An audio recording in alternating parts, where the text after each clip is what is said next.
Bonjour, est-ce que vous m'entendez? Check 1, 2, 3, 1, 2, 3. Ok, c'est bon. C'est bien, peut-être que je vais commencer à comprendre comment marche Twitch au bout de la troisième fois. Salut tout le monde. J'ai eu beaucoup de retours sur la luminosité un peu complexe de mon plan d'hier. Je suis désolée, je suis pas Paul Thomas Anderson. Donc je tente un nouveau setup. Vous me direz s'il y a trop ou pas assez de soleil, mais a priori déjà il y a moins de contre-jour. Donc voilà, vous pouvez me voir et m'entendre visiblement, donc je suis très heureuse. Euh, pour les personnes qui n'ont pas suivi ce qui s'est passé avant, dans les épisodes précédents, je suis Anaïs Bordage, je suis à Los Angeles. Euh, je suis venue pour couvrir les Golden Globes, puisque je suis membre des Golden Globes depuis 3 ans. Et l'idée, c'était de faire un hors-série du podcast Anaïs se fait des films sur la saison des awards, sur la campagne pour les Golden Globes et les Oscars.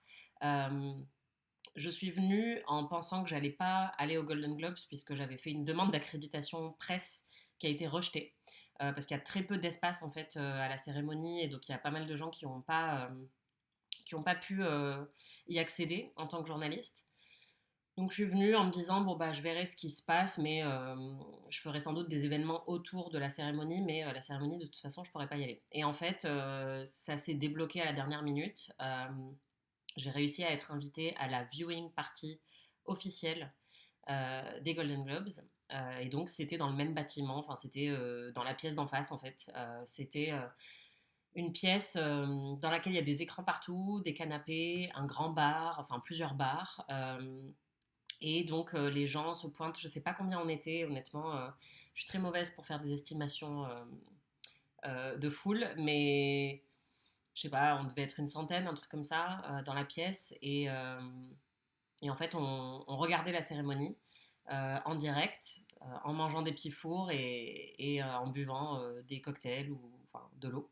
Euh, C'était complètement délirant.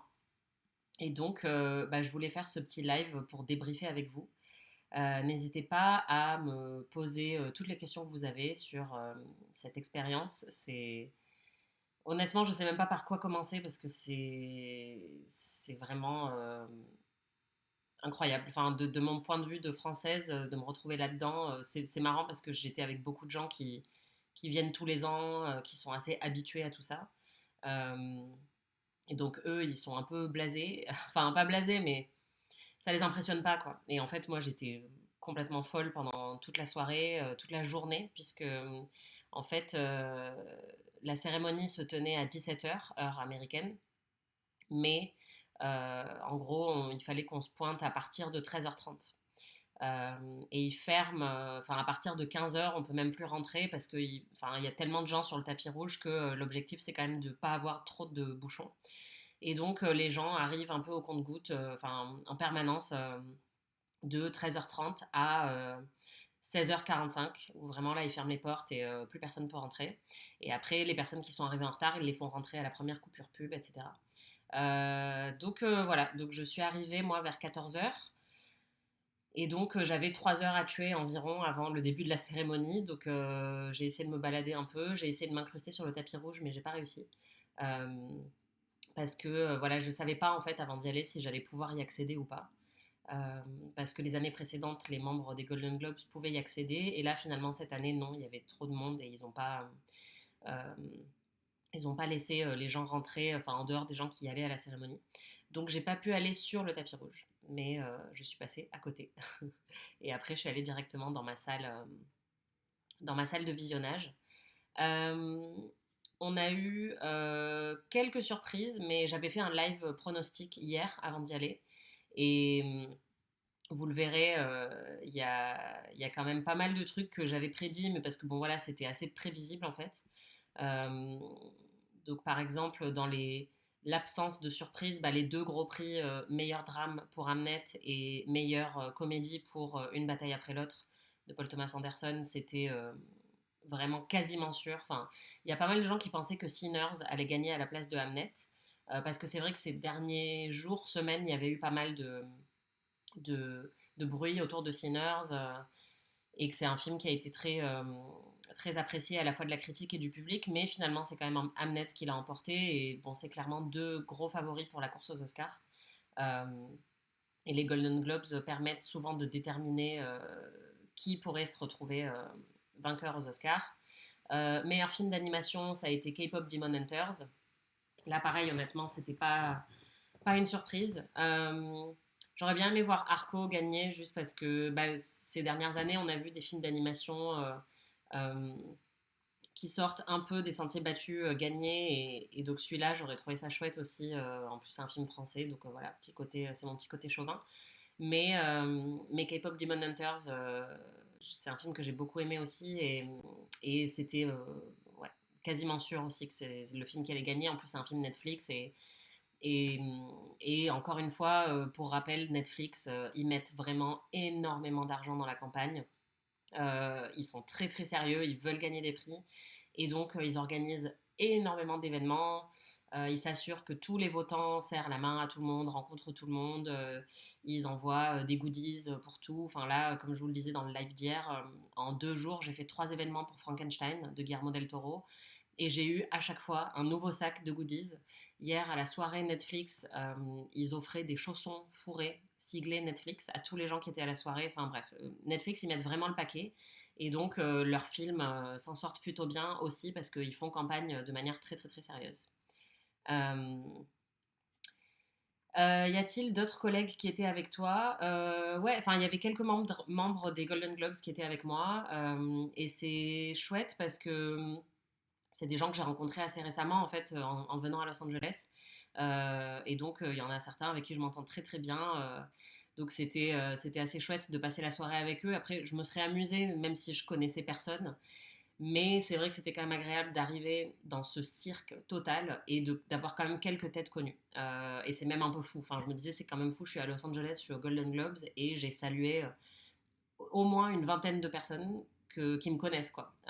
Donc ça, c'est vraiment chouette et ça a rendu le truc un petit peu moins intimidant parce que c'est quand même, enfin, j'étais méga stressée avant d'y aller. Enfin, c'est de loin le plus gros événement auquel j'ai assisté, en fait, je pense, enfin, dans l'industrie du cinéma. Donc voilà, j'étais pas sereine et c'était chouette d'avoir des gens avec moi que je connaissais. Les chaussons sont incroyables, effectivement, je confirme, ils sont très confortables en plus. Donc voilà, j'ai aussi reçu une casquette Frankenstein, donc je suis littéralement une vendue de la tête aux pieds. Euh, mais que voulez-vous, voilà, il y a beaucoup beaucoup de goodies qui sont offerts dans ce contexte-là de campagne. Et c'est des trucs qui coûtent pas cher en fait aux publicistes, enfin aux marques, mais qui permettent voilà, de faire en sorte que les votants vont venir parce qu'ils veulent avoir leur cadeau et donc c'est malin de leur part quoi, d'offrir des posters, des livres, des casquettes, des t-shirts, des chaussons. Enfin voilà, c'est en gros les cadeaux chers entre guillemets sont interdits et donc maintenant les studios offrent plein de petits trucs comme ça, de petits goodies euh, pour, euh, pour séduire les électeurs. Donc voilà, j'ai ramené ma petite paire de chaussons. Et quand je peux, parfois j'essaye de ramener plusieurs trucs, enfin de prendre plusieurs exemplaires pour pouvoir les offrir aux copains aussi. Mais bon, là, je vous avoue que déjà ma valise va faire 18 kilos de plus au retour qu'à l'aller. Donc je n'ai pas pu voler plus de chaussons que juste ma paire. Euh, alors, je regarde vos questions. Qu'est-ce que tu penses de ces cérémonies qui mettent le paquet comme ça? Bah, en fait, bon, les Golden Globes, c'est un peu à part, hein, et c'est une cérémonie et un groupe de votants qui a été critiqué et qui continue à l'être depuis longtemps parce que, bon, il y a plein d'aspects politiques, il y a plein d'aspects financiers. Euh, Moi, je trouve que, en fait, je ne sais pas si ça va vraiment répondre à ta question, mais évidemment, il y a quelque chose d'un petit peu indécent dans une cérémonie comme ça. Après, on voit quand même pour beaucoup d'artistes qui sont là que ça a vraiment du sens pour eux. Enfin bon, ils viennent faire la fête, ils sont contents, ils se retrouvent entre eux, mais ils sont célébrés aussi pour des projets sur lesquels ils ont passé parfois de nombreuses années, parfois des projets qu'ils ont eu du mal à faire décoller. Et donc, avoir de la reconnaissance, ben, j'ai rien contre en fait les cérémonies de remise de prix, mais on peut dire que c'est totalement vain, mais offrir de la reconnaissance à des gens pour leur travail, j'ai aucun problème avec ça. Ce que je trouve étrange, c'est qu'on est dans un contexte politique quand même un peu sombre aux États-Unis et dans le monde de manière générale. Et ce que je regrette, c'est quand il y a des cérémonies qui sont totalement dépolitisées, et c'était le cas de celle d'hier. Enfin, vous avez sans doute vu passer sur les réseaux sociaux les prises de parole de Marc Ruffalo, qui est le seul à l'ouvrir vraiment de manière constante. Et hier, j'ai même croisé des journalistes qui m'ont dit, mais en fait, on n'a même pas eu à lui demander de venir, il se jetait sur les micros, quoi. Il voulait vraiment parler le plus possible de Trump et de tout ce qui se passe en ce moment. Euh, et donc ça, je trouve ça assez admirable parce que c'est vraiment un des seuls. Et voilà, c'est dans une cérémonie qui a tellement de fric et qui a une grande plateforme, le monde entier est en train de regarder les vidéos de voilà des stars, tout ça. Bah, moi, je trouve que c'est plus ça qui est étrange, c'est d'avoir que personne ne prenne l'opportunité de parler un petit peu plus de sujets sérieux parce que ça reste une plateforme. Après, il y a plein de stars comme Jennifer Lawrence qui a dit récemment qu'elle prenait plus la parole sur la politique parce qu'elle avait l'impression que dans tous les cas ça servait à rien, à part aliéner une partie du public, tout ça. Donc c'est un contexte qui est compliqué là dans l'industrie, mais voilà, moi je pense que c'est plus ça, le truc que je pourrais critiquer sur ce genre de cérémonie, qui mettent le paquet, mais au final c'est quelque chose de totalement voilà, dépolitisé, et c'est une vraie bulle, c'est totalement une bulle. Euh, j'ai bien aimé le monologue d'ouverture de Nikki Glaser, moi je trouve elle est assez bonne, elle était très bonne l'année dernière aussi. J'ai trouvé que c'était incisif. Il y a deux, trois blagues qui marchaient un peu moins bien, et elle aurait pu y aller encore plus fort, c'est sûr. Surtout que voilà, les Golden Globes ont cette histoire avec Ricky Gervais notamment qui mâchait pas ses mots. Mais franchement, je l'ai trouvé bien. Et j'ai trouvé qu'il y avait des blagues quand même assez cruelles, mais bien tournées. Euh, donc voilà, moi honnêtement j'ai bien aimé. Après, il y a un truc qui est vraiment fou. Je ne sais pas si vous avez l'habitude de regarder les cérémonies de remise de prix à la télé. Moi, ça fait des années que, notamment les Oscars, enfin, je fais nuit blanche, j'adore regarder ça. Je suis un peu une geek de cérémonies de remise de prix. Et bah, c'est compliqué quand on les regarde depuis la France. Ça veut dire faire nuit blanche. Ça démarre à 2 heures du matin, heure française. Euh, donc c'est un contexte totalement différent. Enfin, on est un peu shooté, c'est en plein milieu de la nuit. Ça dure toujours plus longtemps que prévu, donc ça dure 3h30 souvent. On va se coucher à 6 heures du mat. Et donc, on s'impatiente beaucoup plus quand on regarde à la télé ou en stream, sur un vieux streaming pourri à 4 heures du mat. Et on est beaucoup plus critique. Et en fait, quand on est dans le contexte dans lequel j'étais hier, dans la salle de visionnage ou dans la cérémonie, euh, on n'a aucun recul et on trouve tout génial. Enfin, on va pas forcément tout trouver génial, mais en fait, le temps passe beaucoup plus vite. On a un open bar, on a des snacks qui arrivent de tous les côtés. Enfin, hier, il y avait du grilled cheese, des burgers, des plateaux de fromage, de charcuterie, des petites salades, des desserts. Enfin, vraiment, moi, j'avais plus faim très rapidement. Euh, il y a des gens qui boivent. Moi, j'ai essayé de vraiment faire gaffe parce que je savais que j'étais partie pour 8 heures, en fait, minimum d'événements. Donc voilà, j'ai essayé de maîtriser la consommation d'alcool, mais je comprends qu'en fait, les gens qui sont sur place, ils voient pas le problème avec les cérémonies qui sont trop longues et les blagues qui marchent pas, ou parce que quand on est dedans, on trouve que c'est super, quoi. Donc ça, c'est vraiment marrant. En fait, on voit la différence entre le fait d'être sur place et donc dès qu'il y a une coupure pub, bah, en fait, on se lève pour aller aux toilettes ou se resservir un verre ou discuter avec les copains. Et donc en fait, le temps passe beaucoup plus vite. On est dans un contexte hyper confortable. Euh, oui, je pouvais vider ma vessie, tout à fait. Et alors, bon, petite tangente, mais j'ai croisé Kerry Russell et Rhea Seehorn aux toilettes. Et vraiment, j'ai dû essayer de rester calme, mais c'était très compliqué. Et c'était voilà, un des nombreux moments absurdes que j'ai vécu dans cette soirée. Je suis sortie des toilettes, du coup, j'ai croisé Matthew Rhys, puisqu'il attendait Kerry Russell, sa femme. Euh, et après ça, en fait, c'était vraiment juste avant que la cérémonie démarre. Donc là, à ce moment-là, tout le monde se rue le plus vite possible vers les toilettes ou vers la salle pour voilà, s'installer.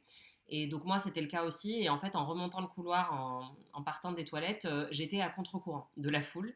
Et donc en fait, je me suis pris littéralement un raz-de-marée de stars. C'est-à-dire que je marchais contre eux. Donc j'ai bousculé Michael B. Jordan. Enfin, et je les voyais vraiment passer tous devant moi parce que tout le monde se ruait pour aller dans la direction opposée de la mienne. Et, Voilà, c'est des moments, j'ai pas pu prendre de vidéo évidemment, et puis bon, ce serait un peu mal poli, voilà, c'était complètement fou. Et oui, Kerry Russell est magnifique en vrai, Rhea Seehorn aussi, et elles avaient l'air très sympas. Après, bon, voilà, c'est difficile de dire en me basant sur 30 secondes pendant qu'elles se lavaient les mains en toilette, mais voilà, beaucoup de moments absurdissimes. Le climat est tellement tendu, peut-être est-ce la raison aussi pour laquelle il y avait beaucoup de tenues noires sur le tapis rouge, contrairement à d'habitude.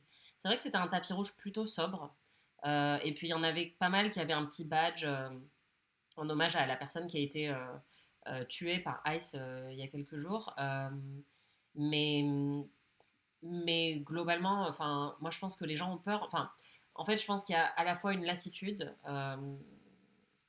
par rapport au contexte politique américain, où les stars n'ont pas envie d'en parler, et je pense que c'est très facile de rester dans sa petite bulle et de pas trop se préoccuper de ce qui se passe en dehors d'Hollywood. Et une peur, honnêtement, enfin, je pense qu'il y a beaucoup de gens qui ont peur de s'exprimer.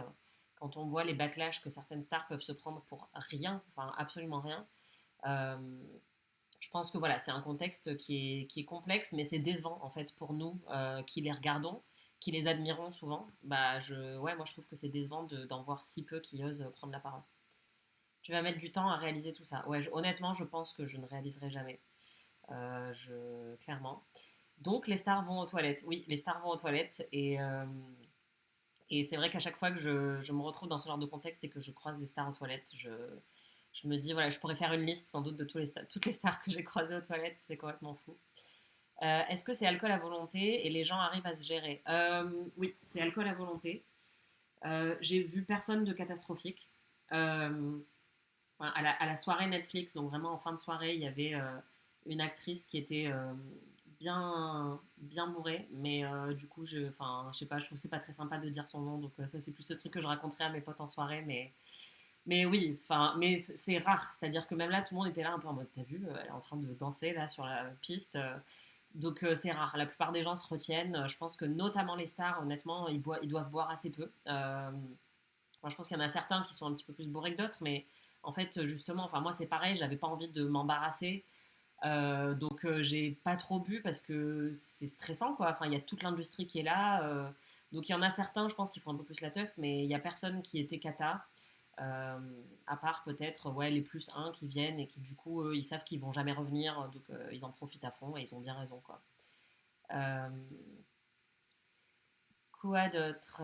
Est-ce que tu feras un retour sur Heated Rivalry, un de ces quatre? Oui, alors je suis désolée, je n'ai pas encore rattrapé cette série. Je sais que c'est un énorme phénomène. Les deux acteurs étaient là hier soir, ils ont présenté un prix. Mais au retour de Los Angeles, promis, je m'y mets et j'essaierai de vous en parler. Mais pour l'instant, je n'ai pas rattrapé. Euh, j'ai pas regardé en direct, mais j'ai lu que c'était très long. Ouais, bah, ça a duré 3h15, donc honnêtement, en termes de timing, ils s'en sont pas trop mal sortis. Ça peut parfois durer encore plus longtemps. Mais effectivement, je pense que quand on regarde sur la télé, ça doit être beaucoup moins fun que quand on le regarde dans le contexte dans lequel j'ai regardé. Moi, je me suis pas ennuyée du tout. Mais c'est vrai que c'est long. Et puis bon, il y a plein de prix, genre meilleur podcast. Je dis ça en tant que podcasteuse. Enfin, juste, on regarde pas les Golden Globes pour voir un prix meilleur podcast. Même si j'étais trop contente de voir Amy Poehler faire un discours, puisque j'adore Amy Poehler, mais voilà. Et c'était sûr que ce serait elle qui allait gagner. Euh, mais oui, il y a beaucoup de prix, il y a des prix télé, il y a des prix film, donc honnêtement, c'est très très long. Quels ont été les meilleurs moments pour toi, les plus drôles et ou émouvants? Alors, bah, honnêtement, j'ai pas mal ri pendant le discours d'ouverture. J'ai trouvé que les blagues sur Leonardo DiCaprio étaient méchantes, mais bien, bien formulées. J'ai trouvé qu'elle s'en était bien sortie. Euh, Il y a des moments qui m'ont ému. Bah, Tiana Taylor, qui a gagné meilleur rôle secondaire pour son rôle dans Une bataille après l'autre. C'était une surprise. Je pense que les gens s'attendaient plutôt à ce que ce soit Amy Madigan, et moi, c'est ce que j'avais prédit hier dans mes pronostics. Et c'était une bonne surprise parce qu'honnêtement, enfin, elle est incroyable dans le film, Tiana Taylor. Elle a une présence incroyable, elle est hyper charismatique. Je l'avais rencontrée quand j'étais venue en novembre. Euh, Elle était adorable et elle est tellement contente en fait. Enfin, elle allait vraiment faire des câlins à tout le monde. Et ça s'est vu encore hier soir sur scène. Elle avait l'air vraiment extrêmement émue. Et donc moi, enfin, en fait, moi, je vois les gens pleurer, je pleure. Donc j'étais très émue de la voir émue, en fait. J'ai été très émue aussi par la victoire de Stellan Skarsgård, meilleur second rôle masculin pour Valeurs sentimentales. Bon, j'adore Valeurs sentimentales, je vous l'ai dit plein de fois, et j'adore la performance de Stellan Skarsgård dedans. Je trouve que bon, c'est un immense acteur et que là, c'est le voir dans un rôle comme ça, c'est vraiment génial. Et il était très touchant aussi. Enfin, j'avais l'impression qu'il savait pas trop quoi dire. Et il est venu après, parce que, ah oui, je ne vous ai pas précisé, en fait, la salle de visionnage dans laquelle j'étais, c'est la salle dans laquelle il y a les Golden Globes qui sont gravés pour les stars. Et donc, il y a un petit buffet, enfin un comptoir derrière lequel il y a les gens qui gravent les Golden Globes et qui attendent un peu toute la soirée que les stars viennent les récupérer. Et les stars se les font graver euh, en direct et après elles prennent une photo. Et donc moi j'étais assise juste à côté de ce coin-là. Donc j'ai pu voir quelques stars défiler pendant la cérémonie pour récupérer leur prix. Et notamment Stellan Skarsgård qui avait l'air super ému, qui se baladait avec une bouteille de champagne dans les mains comme ça. C'était très bizarre, mais il avait l'air vraiment ému d'être là. Et ouais, timide un peu, enfin je sais pas, je l'adore, donc j'étais très contente de le croiser. Dans les autres moments que j'ai trouvé émouvants, il y a eu les deux discours de Seth Rogen. Il y en a eu deux, ouais, je crois qu'il y en a eu deux. Pour The Studio. Et en fait, je dois avouer que je n'aime pas. Attendez, je vérifie. Oui, c'est ça. Il a gagné pour meilleur acteur et meilleure série pour The Studio. Et je j'aime pas The Studio. Enfin, j'aime pas trop cette série. Mais bon, qui n'aime pas Seth Rogen? Enfin, je pense qu'il faut être un monstre pour ne pas l'aimer. Et ses discours étaient hyper émouvants aussi. Enfin, c'est quelqu'un qui est connu pour être très drôle, mais là, il avait l'air sincèrement touché et surpris, alors que bon, je pense que c'était assez, pareil, assez prévisible que cette série gagnerait. C'est une série qui est sur Hollywood, et les gens d'Hollywood adorent les trucs sur Hollywood. Euh, et j'ai beaucoup aimé ces discours. Franchement, je les ai trouvés aussi vraiment touchants. Euh, il n'y a pas d'interview des lauréats une fois leur prix reçu. Si, en fait, ils vont en salle de presse. Euh, et donc, moi, là, bah, j'y étais pas. Pour le coup, si on est accrédité, on peut aller en salle de presse et donc on voit les candidats qui viennent faire une petite déclaration, en fait, après leur victoire. Et à la fin, il y en a plein qui viennent d'un coup. Donc, apparemment, enfin, ça peut être aussi compliqué pour les journalistes parce que du coup, là, ils débarquent tous en même temps et on sait plus trop où donner de la tête. Euh, mais c'est tout. Et après, bon, j'imagine qu'ils vont parler aux médias dans la foulée, enfin peut-être aujourd'hui, mais moi tout ça, du coup, j'y ai pas trop assisté. Euh, alors, trop bien ce live, merci beaucoup. Je regarde tout ce que vous dites. Dans les autres moments, oui, il y avait Michael B. Jordan. Oui, bah, Michael B. Jordan, je l'ai croisé plusieurs fois et bon, je suis fan de lui et c'est toujours très émouvant de me retrouver à 5 centimètres de Michael B. Jordan. C'est fou. Et il est très sympa aussi.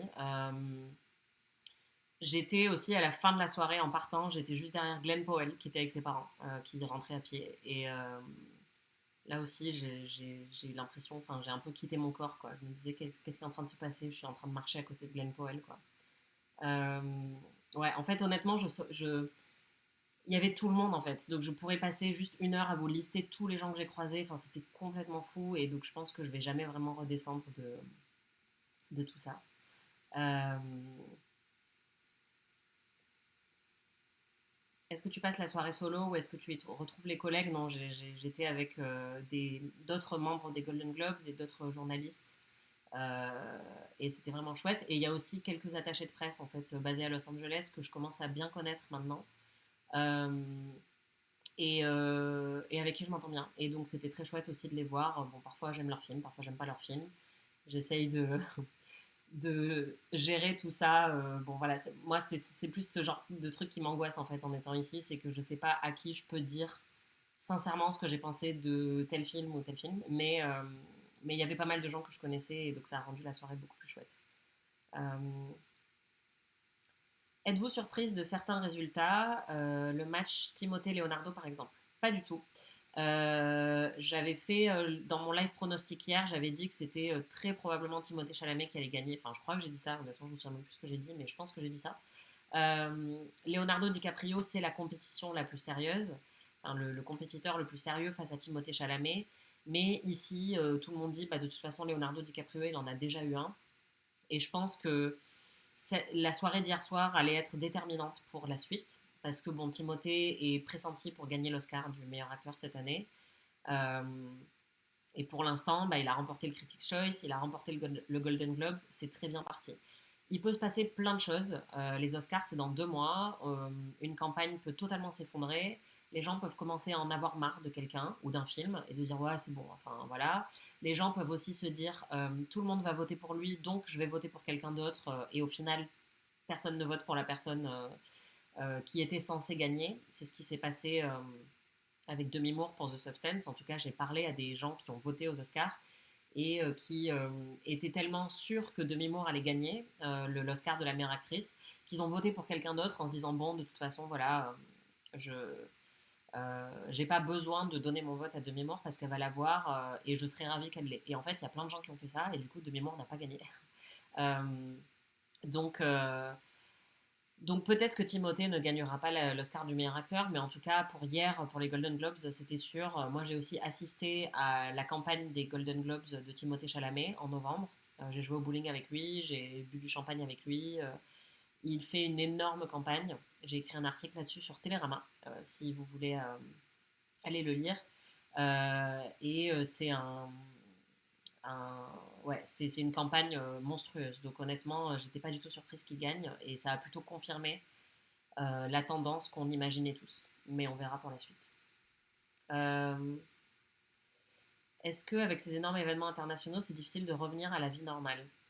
Euh, Oui et non. Enfin, en fait, je pense que ce serait bizarre si je passais énormément de temps ici, mais comme c'est pas le cas, c'est plus bizarre d'être ici que bizarre de rentrer. Mais honnêtement, c'est plus difficile de revenir à la vie normale après un festival, genre Cannes ou Venise, parce que j'y reste plus de 10 jours et que donc je me recale complètement sur un autre mode. Là, je suis venue à Los Angeles pour 5 jours, donc c'était très rapide. C'est juste qu'il y a une espèce de d'accumulation tellement énorme euh, et d'absurdité tellement énorme, inconcevable en fait, dans les gens que je croise, le contexte dans lequel je les croise, que j'ai peur moi de perdre tout contact avec la réalité en fait. Enfin, je trouve ça tellement étrange de croiser autant de stars et donc ouais, je me dis que si je passais plus de temps ici, il y a un moment où je finirais par avoir du mal à revenir à la vie normale. Est-ce que les gagnants sont ceux qui ont fait les plus grosses campagnes? Oui. Oui, oui, oui. Oui. Vraiment. C'est pour ça que Netflix. Après, c'est pas que ça, évidemment. Enfin, il y a aussi plein de gens. Enfin, par exemple, Adolescence, c'est une série que plein de gens ont aimé, donc c'est pas surprenant. C'est pas parce que c'est Netflix que forcément la série a gagné. C'est aussi parce que c'est une série que plein de gens ont adoré. Euh, mais oui, oui, dans le cas de beaucoup de ces films et séries-là, c'est ceux qui font la meilleure campagne. Et donc, meilleure veut souvent dire la plus chère et la plus agressive qui gagne. L'année dernière, je vous ai déjà donné cet exemple, mais pour ceux qui étaient peut-être pas, qui n'ont pas forcément suivi les autres lives, euh, Anora, qui a gagné l'Oscar du meilleur film, ils avaient un budget de campagne 5 fois plus élevé que le budget du film lui-même. Donc ils ont dépensé énormément d'argent pour gagner leur Oscar. Et ça a marché. Donc ça avait beau être un film indépendant, en fait, c'est aussi parce qu'ils ont mené une campagne très intelligente et très chère qu'ils ont remporté leur Oscar. Et aussi parce qu'ils ont bénéficié du fait que Emilia Pérez, qui était favori au début, s'est ensuite un peu effondrée dans la course à cause d'un scandale.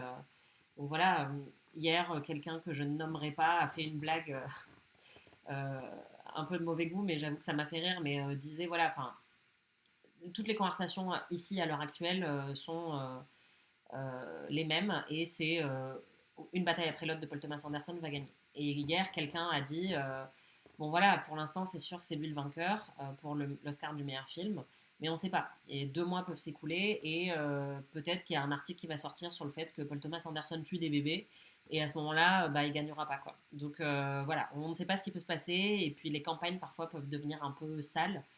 Il peut y avoir voilà des et ça c'est la méthode Weinstein, hein, de l'époque. Enfin c'est lui qui a vraiment raffiné ces méthodes là de campagne euh, très agressives où en fait on va détruire les opposants dans la presse pour détruire leurs chances aux Oscars, quoi. Oui, vous pouvez retrouver le live d'hier en replay, vous pourrez retrouver celui-là en replay aussi.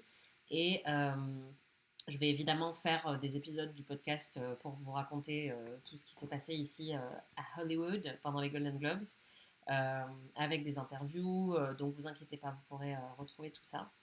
Euh, Est-ce qu'à un moment tu as accès au nombre de votes reçus pour chaque nominé?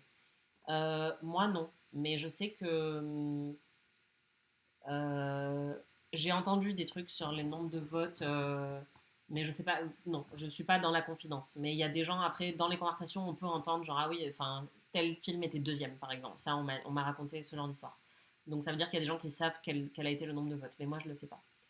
Euh, il y a un outfit que tu as aimé en particulier. Oui, alors je l'ai pas vu sur le tapis rouge, mais je l'ai vu sur Instagram. C'était la tenue de Jennifer Lawrence que j'ai trouvé magnifique. Enfin, en tout cas, j'ai vu une photo que j'ai trouvé vraiment magnifique.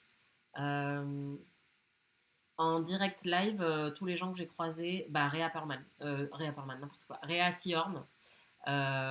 Rhea Seehorn aux toilettes, était magnifique dans sa robe. Euh, donc j'ai beaucoup aimé cette tenue-là.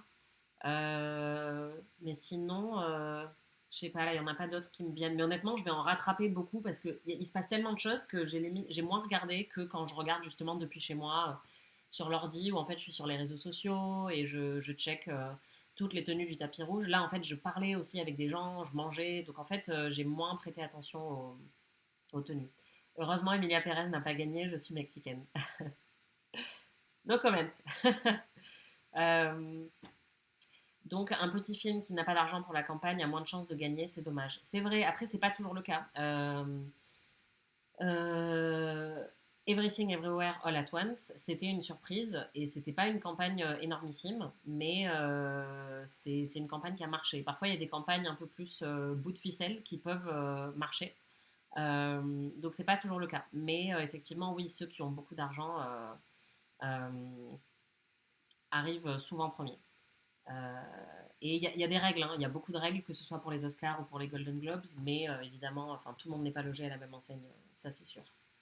Mais par exemple, moi ce que je trouve très positif dans les nominations des Golden Globes des dernières années, et notamment de cette année, c'est de voir des films comme Sorry Baby de Eva Victor, nommés, et en plus avec Julia Roberts qui pendant qu'elle présentait un prix a dit regardez Sorry Baby d'Eva Victor. Enfin, j'ai trouvé ça assez classe de sa part. Et pour le coup, c'est vraiment un petit film. Et c'est un film qui n'aurait jamais été au Golden Globes, je pense, il y a quelques années. Et donc, voir des films comme ça aller loin dans la course. Il y en a toujours un ou deux enfin, qui arrivent maintenant. Justement, c'est toujours un peu la caution, en fait. La caution petit film. Euh, mais je trouve ça chouette. Surtout que j'ai adoré Sorry Baby, donc j'étais très contente de le voir arriver aussi loin. Emma Stone, j'ai pas fait gaffe à sa tenue. Euh, Est-ce que j'ai pu parler à Noah Weil? Non. Enfin, j'aurais pu, mais je ne l'ai pas fait parce que j'étais terrifiée. En fait, je sais pas. Je préfère ne pas lui parler si j'ai rien d'intéressant ou d'intelligent à lui dire. Et je voyais vraiment pas ce que je pouvais lui dire d'intéressant ou d'intelligent hier soir. Et en fait, je l'ai croisé à plein de reprises. D'abord, quand il arrivait dans la salle. Ensuite, quand il est venu chercher son prix. Et ensuite, il est revenu dans la salle de visionnage pour genre les 20 dernières minutes de la cérémonie. Il a regardé avec nous, en fait. Donc, il était vraiment posté juste derrière moi. Et j'arrêtais pas de me retourner, de le regarder, mais j'ai pas du tout osé lui parler parce que j'aurais été trop timide. Euh, Dans des stories, on a vu des gens se réjouir de la victoire de certaines catégories. Y a-t-il eu d'autres réactions? Dans la salle où j'étais, moi, il n'y avait pas énormément de réactions. Enfin, les gens applaudissaient parfois. Moi, j'applaudissais pour mes chouchous, tout ça. Mais non, il y a eu juste des grosses réactions, effectivement, pour le film de L'Agent secret et pour la victoire de Wagner Moura. parce que les Brésiliens sont connus pour ça, mais euh, ils supportent vraiment ardemment les films qu'ils adorent. Et donc là, le lobby brésilien était clairement présent dans la salle. Et donc à chaque fois que l'agent secret était mentionné, on entendait plein de gens hurler dans la salle. Et c'était les seuls moments. Sinon, la salle était plutôt calme. Il n'y a pas eu d'énormes réactions. Euh, Ni des grosses réactions de surprise, ni des grosses réactions d'émotion ou quoi. Je pensais qu'il y en aurait plus.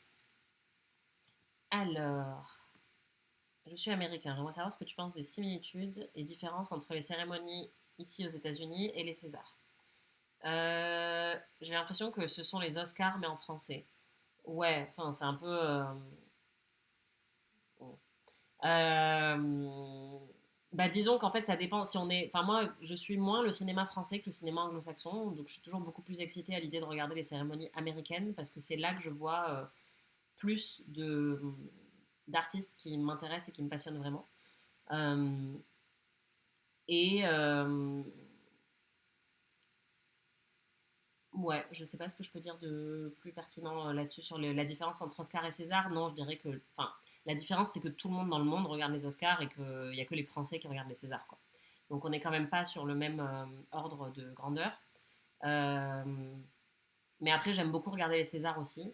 Euh, et quand il y a des films qui m'ont beaucoup plu dans l'année, bah, en fait, c'est toujours ça la différence, quoi. C'est que il y a eu un moment où je regardais très peu de films français et donc les Césars, je m'y intéressais pas particulièrement parce que il faut avoir vu les films ou enfin voilà suivre un petit peu ce qui se passe du côté des invités pour vraiment s'intéresser à ce genre de cérémonie et c'était pas le cas avant et maintenant je m'y intéresse un petit peu plus. Mais je dirais quand même que les Oscars c'est un petit peu plus fun. Enfin moi je trouve que les sketchs de ces cérémonies anglo-saxonnes, enfin américaines, sont souvent plus drôles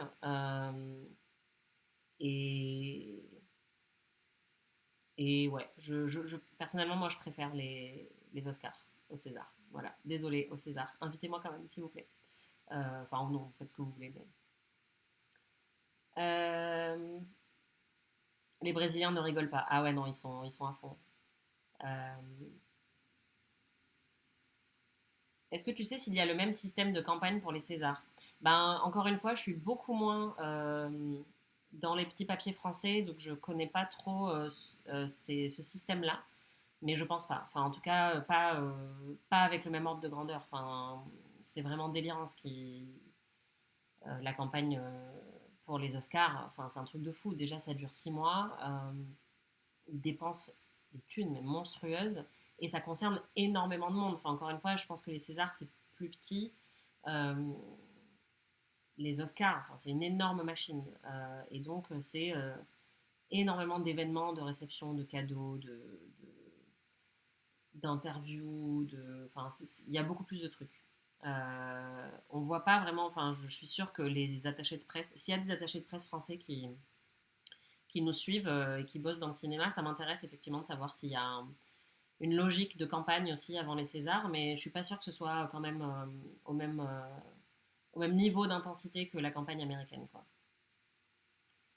Est-ce qu'il y a des catégories de films qui ne gagnent jamais, genre horreur ou comédie romantique? Ouais, effectivement, l'horreur et les comédies romantiques sont souvent euh, boudées. Ça peut changer parce que l'horreur, c'est quand même un genre qui a connu un gros renouveau ces dernières années. Et Get Out a énormément contribué à ça. Get Out qui est quand même allé jusqu'aux Oscars, justement. Et donc, ça a quand même un petit peu changé la donne. Nosferatu, l'année dernière, était dans toutes les cérémonies de remise de prix. Donc, non, après, ça va être souvent de ce qu'on appelle la elevated horror.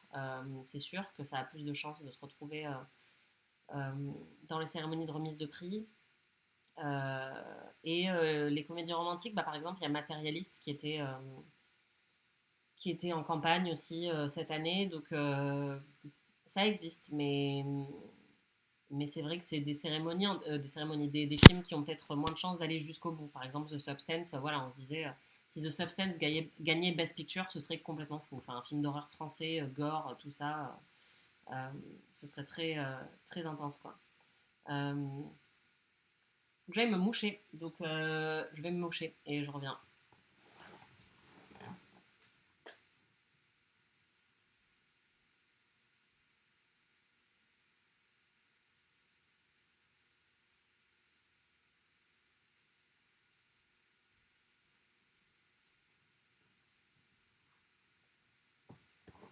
Voilà, petite entracte. Et merci d'être là d'ailleurs. Enfin, encore une fois, c'est un format très nouveau pour moi. Mais je trouve ça trop cool de voir vos réactions en direct, de pouvoir parler avec vous en fait. Effectivement, oui, il y a la culture du roast aux États-Unis qui est plus fun effectivement que ce qu'on va voir au César, même si je trouve que, enfin, on s'américanise tous et donc les Césars s'américanisent aussi. Mais c'est vrai que c'est pas la même culture, quoi. Euh, Qu'est-ce que je peux vous dire d'autre sur les vainqueurs d'hier soir? Bon, dans les zéro surprise, il y avait aussi Jessie Buckley qui a gagné pour sa performance dans Hamnet. Elle, c'est encore plus sûr que Timothée. Encore une fois, voilà, tout peut se produire, mais pour l'instant, elle est très, très, très fortement pressentie à 3000% pour remporter l'Oscar de la meilleure actrice. Et ce serait mérité, parce que c'est une super actrice. Enfin, moi, j'adore tout ce qu'elle fait et elle est très, très bonne dans Hamnet. Euh, Wagner Moura, c'était une surprise, même si dans mes pronostics, je crois que j'avais dit que c'était une catégorie assez ouverte pour meilleur acteur. Il pouvait se passer plein de choses. J'aurais bien vu Michael B. Jordan aussi remporter le prix. Mais Wagner Moura, c'est pas très surprenant parce que en plus les Golden Globes, effectivement, depuis quelques années, penchent pas mal pour le Brésil. Donc ça m'étonne pas. Rose Byrne, meilleure actrice comédie pour If I Had Legs, I'd Kick You. Encore une fois, c'est pas du tout une comédie. Je vous préviens avant que vous alliez le voir quand même, c'est compliqué. Enfin, c'est un film qui est dur à voir. Mais c'était très très probable qu'elle allait gagner. Et je suis très contente pour elle. Et elle est passée aussi récupérer son trophée quand j'étais dans la salle. Euh, Paul Thomas Anderson, bah, lui, il a lui aussi totalement confirmé son statut de favori, meilleur réalisateur, meilleur film, meilleur scénario, enfin voilà. Sinners reste quand même très fort puisqu'ils ont eu la meilleure bande son. J'avoue que c'était une catégorie assez ouverte aussi parce qu'il y avait plein de très beaux candidats. Et Sinners a aussi eu meilleur succès au box-office, ce qui est une catégorie spécifique aux Golden Globes. Pas très surprenant non plus. Golden, la chanson de K-pop Demon Hunters a remporté la meilleure chanson originale. Zéro surprise là-dessus non plus. Et je pense qu'elle remportera aussi l'Oscar de la meilleure chanson. Je suis obsédée par cette chanson, donc je ne critiquerai jamais cette récompense-là. Et si vous n'êtes pas abonné au compte Instagram Ami le podcast, faites-le parce que j'ai mis toutes les stories en fait de la soirée hier, donc il y a plein de vidéos. Et notamment, enfin moi je pense qu'un des moments les plus fous hier soir, c'était à l'after party Netflix, là où ils distribuaient les chaussons. Où en fait, du coup, les gens qui avaient gagné chez Netflix étaient super contents, et notamment l'équipe de K-pop Demon Hunters était là. Et quand ils sont arrivés sur le dance floor, le DJ a passé Golden. Donc là, tout le monde a pété un câble sur la piste de danse. Et il y avait notamment EJ qui était en train de chanter Golden pendant que tout le monde chantait autour d'elle et la filmer évidemment. Enfin, c'était un moment complètement fou. Euh, Vraiment très très chouette et absurde et elle avait l'air de pas en revenir d'avoir gagné donc ça c'était vraiment vraiment ouf comme moment. Euh,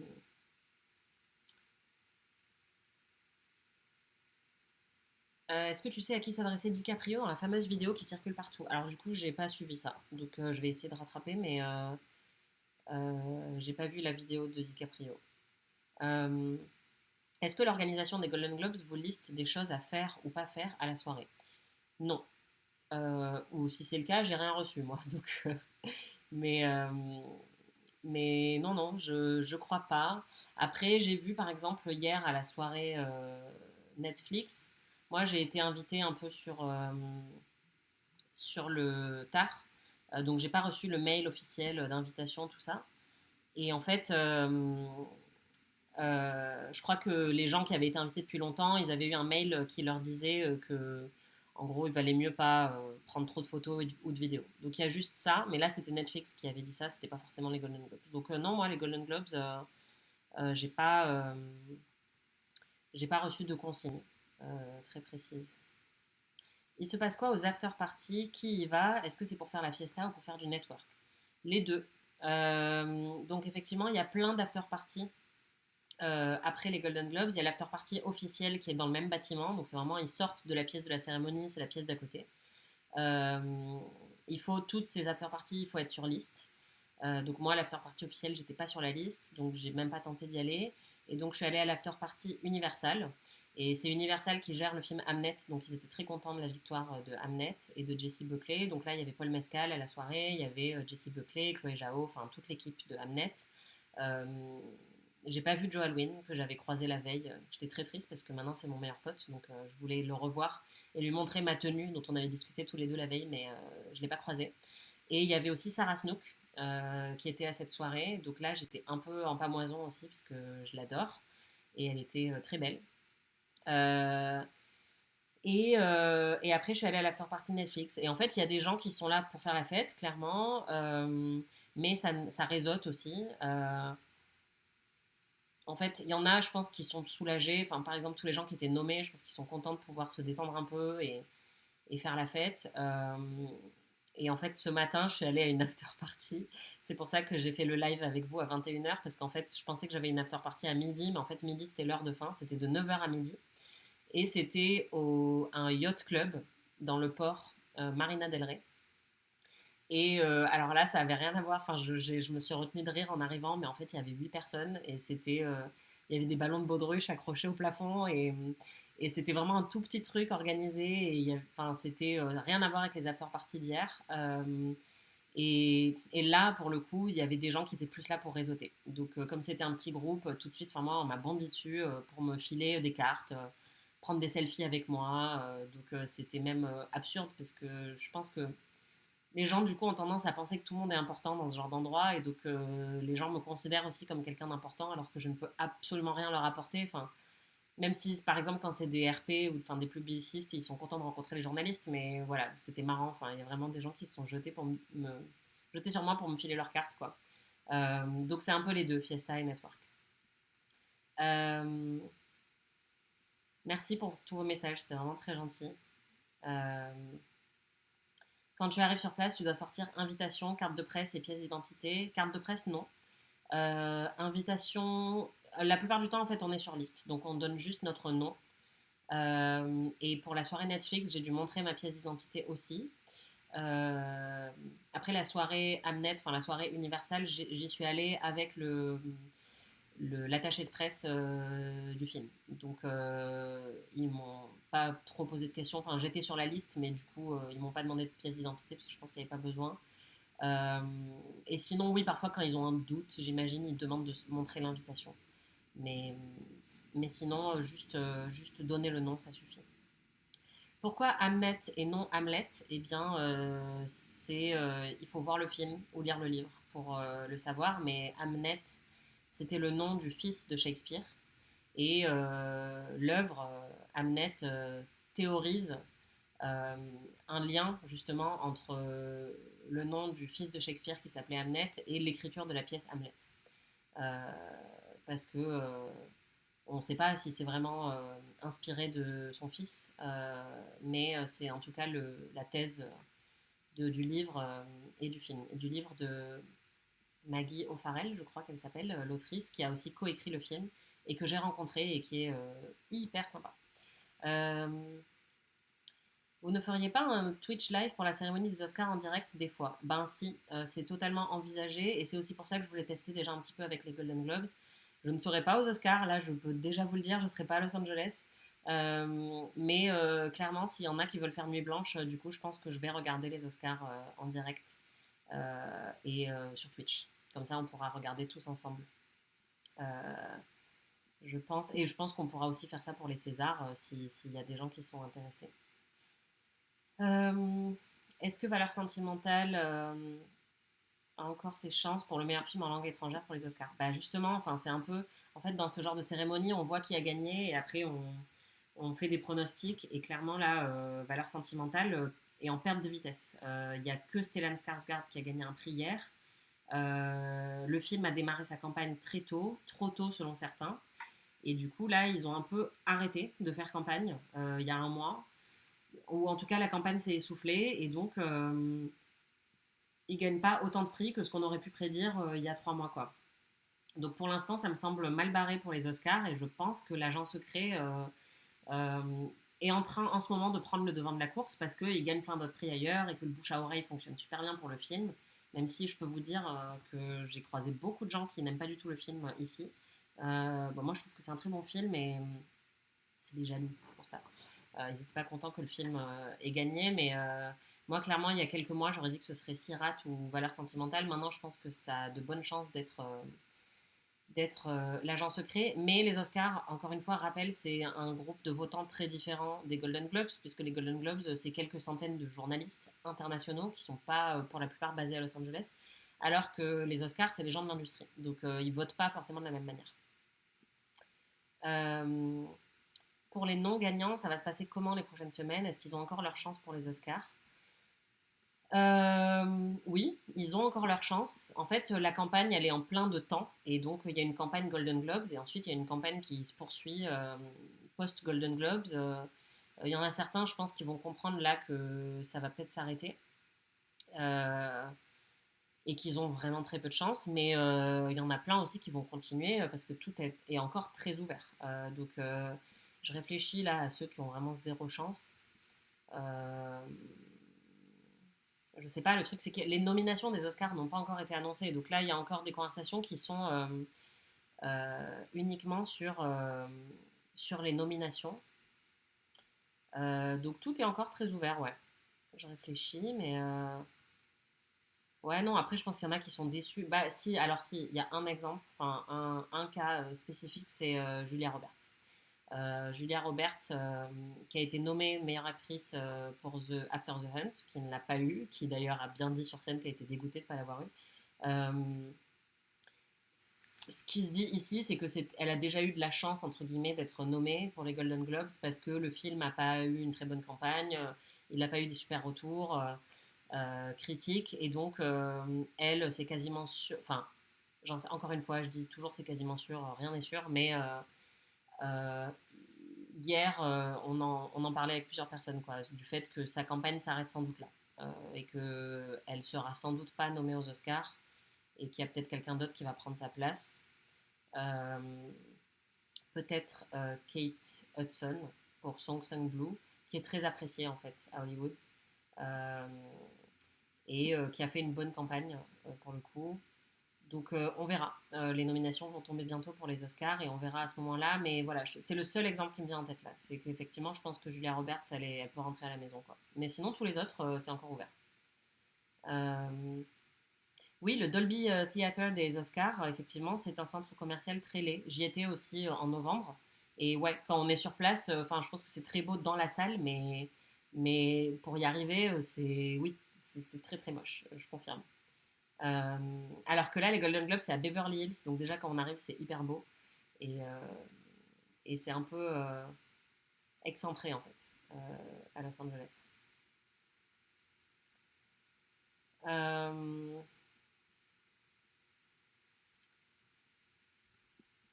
je réfléchis à ce que je peux vous dire d'autre sur les victoires. Est-ce qu'il y a eu des grosses surprises ou pas? Ou des grosses déceptions? Bon, après, moi, je peux pas vous dire pour qui j'ai voté. Donc, mais non, j'étais très contente de voir Michelle Williams aussi gagner pour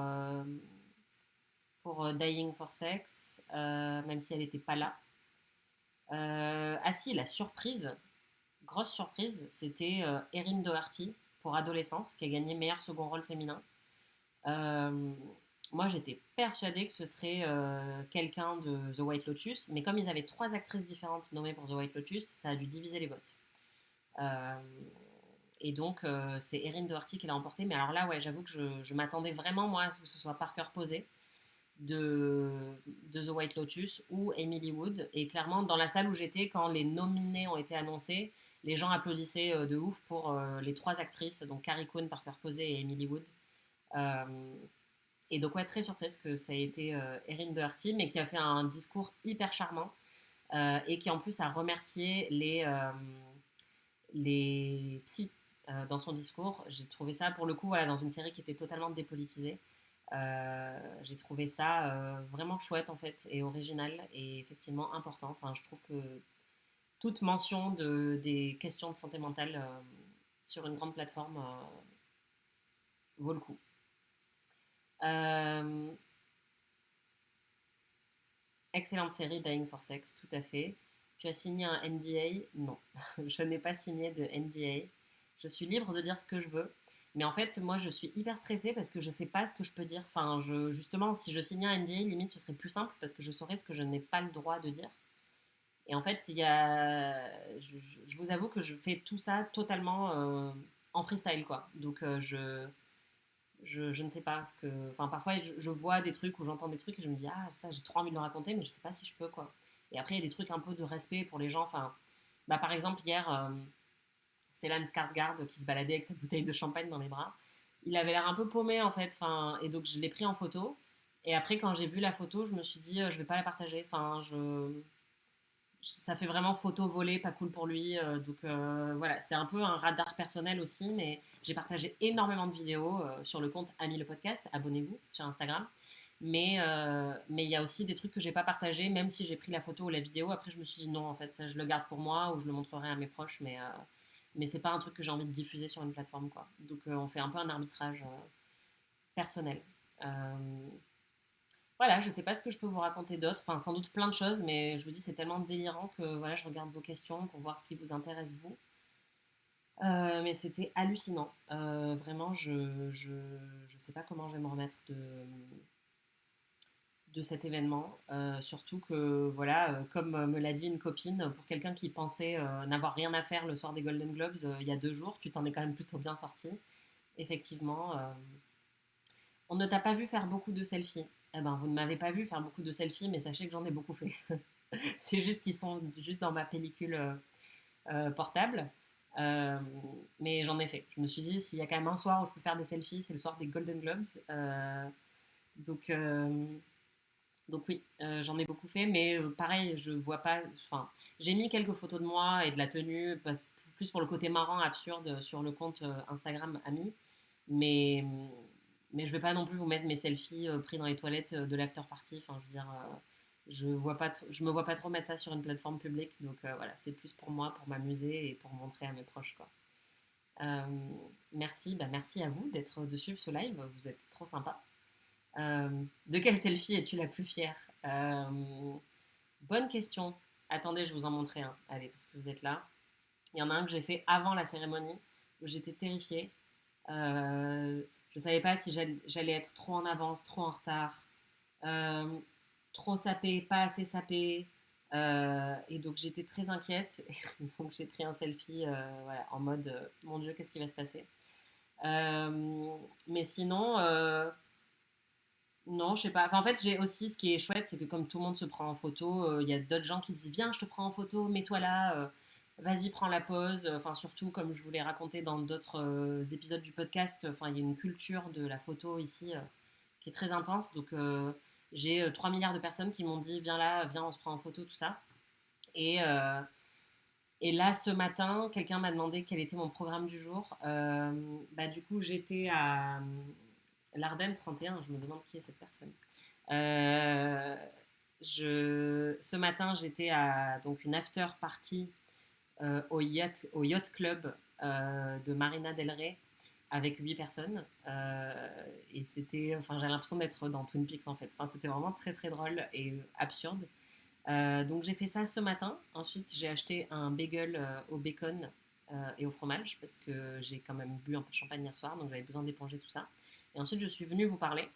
Et là, cet après-midi, bah, je devais aller boire un café avec un pote de Los Angeles, mais finalement, il a trop de boulot. Donc je pense que je vais buller un peu et travailler sur le prochain épisode du podcast. Et ensuite, j'ai une projection ce soir du film Lumière de Thierry Frémaux, qui est à Los Angeles en ce moment, et donc qui présente son film ce soir. Donc j'en profite pour aller voir le film, parce que j'ai pas encore eu l'occasion de le voir. Et il y aura évidemment ensuite une réception, car euh, il n'y a que des réceptions à Los Angeles. Donc voilà, je vogue d'une réception à une autre. Euh, et je laisse les gens me nourrir et m'abreuver et faire des selfies. Euh, voilà. Est-ce que tu as vu dans la salle Est-ce que ce que tu as vu dans la salle, c'est ce qu'on voyait à la TV ou nous, c'est édité? Non, c'est pareil. C'est pareil. Le seul truc, c'est que du coup, nous, à la place des coupures pub, on a un DJ qui passe de la musique pendant genre 10 minutes. Donc, c'est beaucoup plus agréable, je pense, que les coupures pub sur Internet. Euh, mais, mais ouais. Globalement, ouais, alors j'ai pas le droit de dire pour qui j'ai voté. Globalement, est-ce que tu es contente des gagnants par rapport à tes choix? Euh, oui. En fait, j'ai pas eu d'énormes surprises, ni trop positives, ni de déception. En fait, moi, c'est plus au moment des nominations que je trouve que je suis la plus passionnée parce qu'on choisit vraiment nos préférés. Et après, une fois que les nominations sont annoncées, on vote pour les gens qu'on a nominés en tant que groupe. Et donc, j'ai parfois moins de favoris, quoi. Mais oui, je trouve que c'est un beau palmarès. Et ce que moi, je répète à tout le monde, c'est surtout qu'en fait, c'est une très belle année. C'est-à-dire qu'il n'y a quasiment aucun film que je n'aime pas dans la sélection de films. C'est une très très bonne année pour le cinéma et donc c'est beaucoup plus facile dans ce genre de circonstances d'aimer le palmarès final parce que bah ouais, là je regarde le palmarès, je l'ai sous les yeux, je trouve qu'il est très bien, mais ça aurait pu être un autre palmarès, je l'aurais trouvé très bien aussi parce qu'il y a quand même que des bons films et des bonnes performances quoi. C'est vraiment une très bonne année et c'est pas le cas tous les ans. Il y a des années où c'est un peu plus, j'ai un ou deux favoris et après le reste et où parfois il y a même des films que je déteste euh, dans les films nommés et, euh, et donc là je veux activement pas qu'ils gagnent quoi. Et là c'est pas trop le cas cette année. Vraiment j'aime beaucoup la plupart des films et je pense que ça aurait pu être pire. Il y aurait pu y avoir un palmarès peut-être plus convenu. Voilà, Tiana Taylor par exemple, je trouve que c'est une super surprise quoi. Je suis vraiment contente qu'elle gagne. Je m'y attendais pas, mais je trouve ça vraiment chouette. Bah si, évidemment, ça aurait été hyper punk que Sorry Baby ait un prix ou que Sirat ait un prix. Voilà, des films qui ont une veine beaucoup plus indépendante, beaucoup plus punk que voilà, des gros films hollywoodiens. J'aurais trouvé ça très stylé qui gagne. J'aurais trouvé ça très stylé que Arco gagne meilleur film d'animation parce que c'est un petit film français avec un petit budget qui est super beau et que voilà, ça a de la gueule quand ces films-là gagnent sur une aussi immense plateforme que les Golden Globes. Mais globalement, je trouve que c'est un très bon palmarès, honnêtement. Euh, C'était la bonne année pour lancer le podcast. Effectivement, clin d'œil, clin d'œil. Euh, Ah, trop bien. Quelqu'un qui a regardé Twin Peaks grâce à Ami, bah ouais, regardez Twin Peaks. Je ne sais pas quoi dire d'autre, c'est trop bien Twin Peaks. Il y a de plus en plus de biopics chaque année. Est-ce que l'industrie déplore un peu les scénarios originaux? J'ai pas l'impression. Moi, je déplore les scénarios originaux, mais non, eux, ils sont contents de faire des milliards de biopics, j'ai l'impression. Hein. Ils vont jamais s'arrêter. Mais non, de toute façon, l'industrie est de plus en plus régie par ce qu'on appelle la propriété intellectuelle ou le IP ici. Il n'y a que des adaptations, des remakes. Euh, Moi, je trouve ça très pénible. C'est pour ça, en fait, que j'adore Valeurs Sentimentales et Marty Supreme, parce que c'est des vrais projets originaux, quoi. Et c'est pour ça que Sinners a été un super succès cette année, et la preuve qu'il faut développer plus de projets originaux, même si Sinners opère dans un registre, pour le coup, hyper éculé, genre le film de vampire, quoi. On en a déjà vu des centaines, et du coup, c'est aussi grand public, etc. Mais c'est un récit original. Et donc, pour moi, voir ces films-là récompensés, ça a beaucoup plus de sens que voir Zootopie 2 récompensé, où pourtant j'ai trouvé ça sympa, hein, Zootopie 2, mais voilà, je trouve que c'est plus chouette, en fait, de voir quelque chose comme Golden ou Arco, et de voir une bataille après l'autre. Bon, une bataille après l'autre, c'est une adaptation de livre, mais c'est un film vraiment original et c'est une adaptation originale. Donc, moi, je trouve que c'est. Cette année, franchement, on a un très bon palmarès et un très bon choix avec tous les films. Euh, je pense que je vais peut-être m'arrêter là parce que ça fait longtemps que je parle et que je pense que je suis en train de prendre un énorme coup de soleil en fait. Euh, mais vous inquiétez pas, on va en faire d'autres, des lives, parce que je trouve que ce format est trop chouette.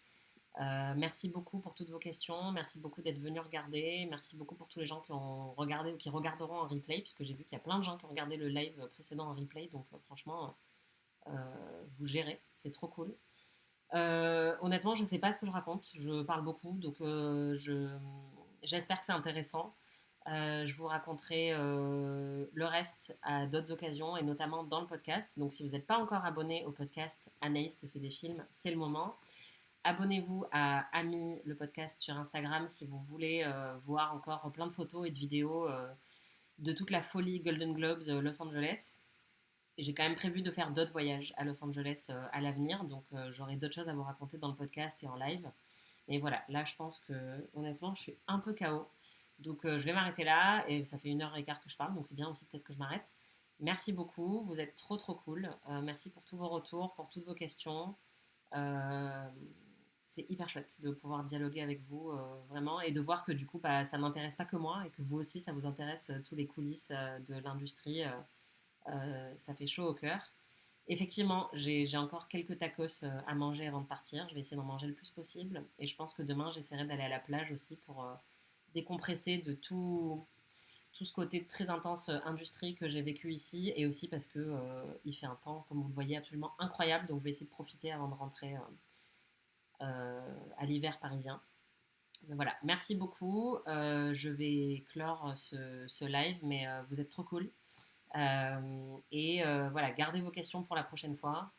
Vous pouvez aussi les envoyer pour que j'y réponde dans le podcast à podcast au pluriel at slate.fr, je crois que c'est ça l'adresse. Voilà, salut tout le monde, merci beaucoup, bonne nuit, puisque je crois qu'il est tard chez vous. Et à très vite pour de nouvelles aventures hollywoodesques. Salut, salut!